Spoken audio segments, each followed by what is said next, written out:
বিসমিল্লাহির রহমানির রহিম। আসসালামু আলাইকুম। আমি লিমা বলছি টাঙ্গাইল থেকে। লাইফস্টাইল ব্লগার লিমা চ্যানেল থেকে আপনাদের সবাইকে স্বাগত জানাই। কাছে এবং দূরে যে যেখান থেকে আমার এই ভিডিওটি দেখছেন, আশা করি সবাই ভালো আছেন। আমি আমার পরিবারের সবাইকে নিয়ে আল্লাহর অশেষ রহমতে ভালো আছি।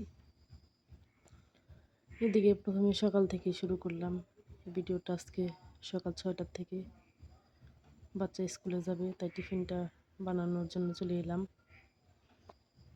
এদিকে লুডুস রান্না করে নিলাম টিফিনের জন্য। সকাল 6টার থেকে ভিডিও শুরু করছি, 7টার মধ্যে মেয়ে স্কুলে চলে যাবে।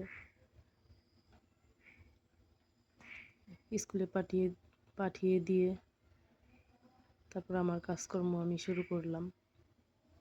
এদিকে ডাউল ভিজিয়ে রাখছিলাম, ডাউলটা আমি বেটে নেব দুপুরে রান্নার জন্য।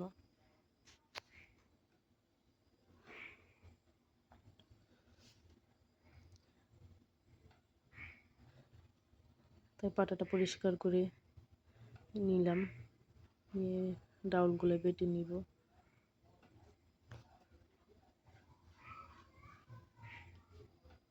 আগে থেকেই রান্নাবান্নার প্রস্তুতি করে রাখলে দেখা যায় রান্না করার সময় অনেক সহজ হয়ে যায়। তাই ছোটো বাচ্চাটা ঘুমিয়ে আছে, এই ফাঁকে আমি আমার সব কাজগুলো আমি করে নেব।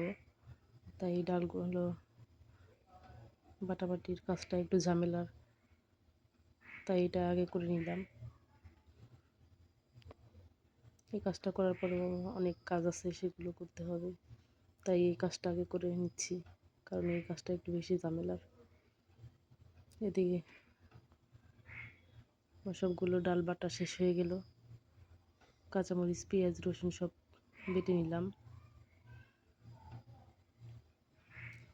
এদিকে বিকেলবেলা রান্না করতে চলে এলাম। প্রথমে ডালের বড়াটা বানিয়ে নেব, তাই একবারে অনেকগুলো বড়াই দিয়ে দিলাম। দেখা যায় কড়াইটা একটু বড়, এর জন্য অনেকগুলোই দেওয়া যায়।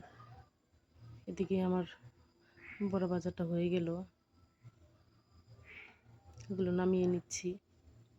আজকে আমি মাটির চুলায় রান্না করেছি, গ্যাসের চুলাও আছে আমার, মাটির চুলাও আছে। গ্রামের দিকে দেখা যায় যে মাটির চুলায়ও রান্না করা যায়, গ্যাসের চুলায় রান্না করা যায়। প্রতিটা বাড়িতেই মাটির চুলা আছে। আমরা সবাই মাটির চুলায় রান্না করতে একটু স্বাচ্ছন্দ্য বোধ করি বেশি, তাই মাটির চুলায় আমরা রান্না করি। মাঝে সাঝে গ্যাসের চুলায় রান্না করা হয়, যখন যেটা প্রয়োজন তখন সেখানেই রান্না করি।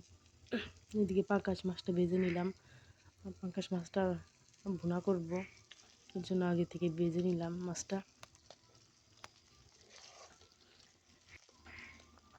এই পর্যায়ে মাছ ভাজা শেষ আমার।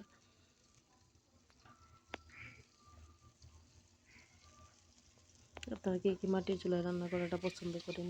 আমার কাছে তো ভালোই লাগে, যেহেতু আমরা গ্রামের মানুষ। এদিকে পেঁয়াজগুলো তেলে দিয়ে ভেজে মশলাটা কষানো হয়ে গেছে। মশলা কষিয়ে তারপরে মাছটা কষানোর জন্য দিয়ে দিলাম। মাছটা কষিয়ে তারপরে ঝোলের পানি অ্যাড করব।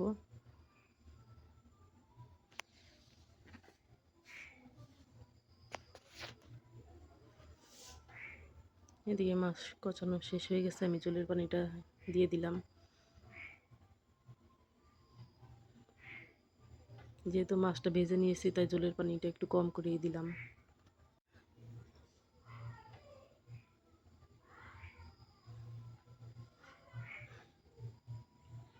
এদিকে আমার মাছ রান্নাটা এদিকে শেষ হয়ে গেল।